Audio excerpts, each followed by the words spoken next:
do que é feito o fogo? Por que as coisas se queimam? É a típica pergunta que as crianças fazem e os adultos se enrolam para responder. Hoje o físico Marcelo Gleiser vai contar a história do cientista que encontrou a resposta para essa pergunta. Um gênio que terminou seus dias de forma trágica.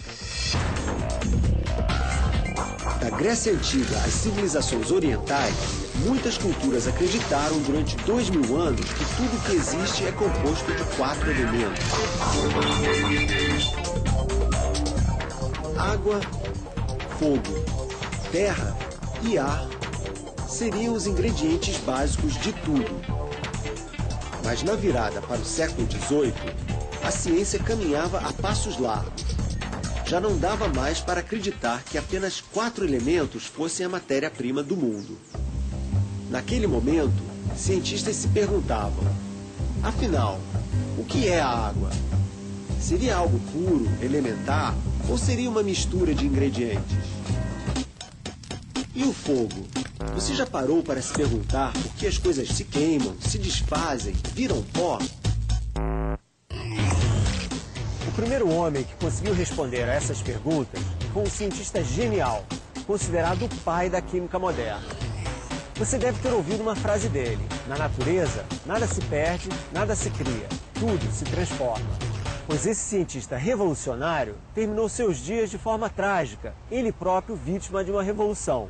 Seu nome era Lavoisier.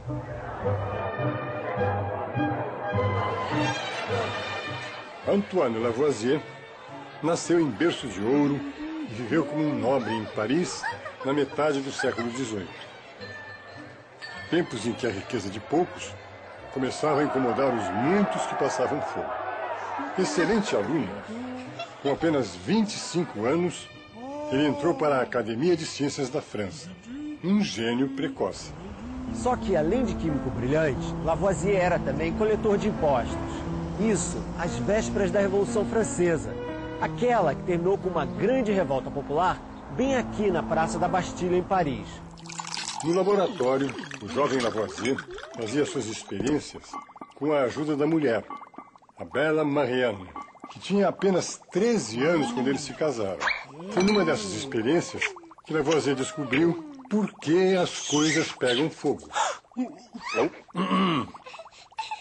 Bem, as coisas pegam fogo por causa do oxigênio que existe no ar. Cobrindo uma vela acesa com um copo, Lavoisier demonstrou que a vela se apaga assim que o oxigênio dentro do copo é consumido pelas chamas. Era 1789, ano da Revolução Francesa. Lavoisier já tinha pesquisado o suficiente para publicar um trabalho inovador chamado Os Elementos da Química, uma obra que acabava com a ideia dos 4 elementos. Segundo ele, as coisas do mundo eram feitas de 33 elementos, um deles justamente o oxigênio. O que restou do laboratório de Lavoisier está hoje no museu em Paris. Nessas experiências, Lavoisier acabou descobrindo algo fundamental sobre a matéria do mundo, que essencialmente as coisas não surgem do nada, nem se destroem para sempre. As coisas apenas mudam de forma. Essa é a famosa lei de conservação da massa de Lavoisier, que no mundo nada se perde e nada se cria, tudo se transforma. Assim, Lavoisier entendeu que um pedaço de madeira, quando se queima, não desaparece. Parte vira cinza e parte vira fumaça que se espalha pelo ar. A madeira, quando queimada, diminui de tamanho, mas não desaparece jamais. Nada no mundo deixa de existir, disse Lavoisier. Não havia como resistir às transformações. Por mais brilhante que fosse, Lavoisier tinha aquele segundo emprego. Era também coletor de impostos e banqueiro. Com a Revolução Francesa, a classe oprimida derrubou a elite dominante. Cabeças começaram a rolar. Lavoisier foi acusado pela Revolução de conspirar com o governo para extorquir dinheiro do povo. Por isso, foi condenado à morte. Gênio ou não, acabou na guilhotina. Lavoisier morreu sem responder à pergunta fundamental que ele mesmo levantou. Por que exatamente nada se perde e tudo se transforma?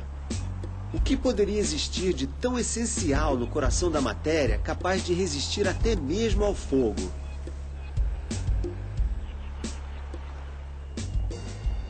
No início do século XIX, o mistério da composição da matéria começou a ser desvendado.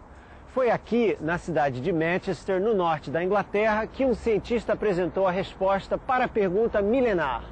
Afinal, do que tudo é feito? O nome dele era John Dalton, um sujeito esquisito, que não gostava de gente e jamais se casou. Dalton enxergava muito mal. Não conseguia reconhecer a maioria das cores. A doença que ele tinha nos olhos veio a ser batizada de daltonismo, em sua homenagem. E mesmo assim, Dalton foi capaz de mirar longe e buscar lá na Grécia Antiga a resposta para o mistério da matéria. No primeiro capítulo da nossa série, conhecemos a história de Leucipo e Demócrito. Leucipo e Demócrito disseram: tudo o que existe no mundo é composto de átomos. Em grego, átomo é aquilo que não pode ser cortado, é indivisível. Por causa disso, esses filósofos ganharam o nome de atomistas. A matéria do mundo, para eles, era composta de pequenos grãos, os átomos. Tudo é feito de átomos. Essa foi a resposta de Dalton, inspirada na sabedoria grega. Fazia sentido. Se toda a matéria do mundo é composta de pequenos pedacinhos, os átomos, isso explica por que nada se perde quando um pedaço de madeira se queima. As coisas apenas se transformam. Os átomos mudam de lugar e de arrumação. Uma ideia revolucionária. Na Universidade de Manchester, encontramos o professor Robin Marshall.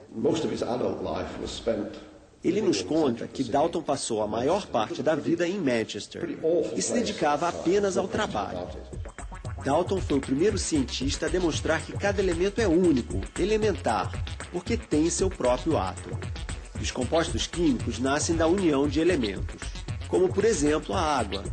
Ela é feita de 2 átomos de hidrogênio e 1 de oxigênio.